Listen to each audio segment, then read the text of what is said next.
इस वीडियो में हम बात करने वाले हैं कि आखिर क्यों खेसारी अपनी बेटी कृति का बर्थडे अपनी फैमिली के साथ नहीं सेलिब्रेट करते हैं। तो हम आपसे इसकी पूरी वजह बताएं, लेकिन उससे पहले आप वीडियो को लाइक कर ले, चैनल को सब्सक्राइब कर ले, वीडियो देखने के बाद इसे शेयर जरूर करें। और हाँ, अगर आप सब भी हमारे चैनल को सब्सक्राइब नहीं किए हैं तो जल्दी से सब्सक्राइब कर ले, ताकि ऐसे अपडेट आप सबको मिलता रहे। तो चलिए बिना देरी के हम आपसे बता देते हैं इसकी पूरी सच्चाई।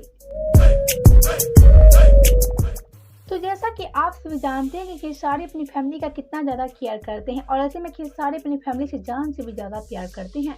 साथ ही हम आपसे बता दें खेसारी अपने बच्चे और पत्नी से बहुत ही ज़्यादा प्यार करते हैं।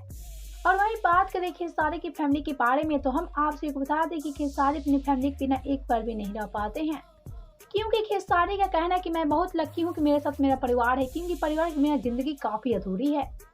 और ऐसे में यही सारी बात खेसारी हमेशा बोलते रहते हैं। लेकिन ऐसे में इन सब के अलावा हमें यहाँ बात करना है कि आखिर क्यों खेसारी कृति के बर्थडे अपनी फैमिली के साथ नहीं सेलिब्रेट करते हैं।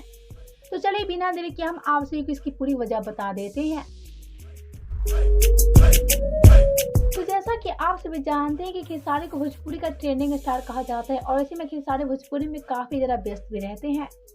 तो जैसा कि हम आपसे बता दें कि खेसारी पिछले 2 साल से कृति के बर्थडे में अपनी फैमिली के साथ नहीं रह पा रहे हैं। तो आप सभी का क्या कहना है खेसारी की फैमिली के बारे में बताएं हमें नीचे कमेंट बॉक्स में। वीडियो पसंद आए तो वीडियो को लाइक कर लें और चैनल को सब्सक्राइब कर लें।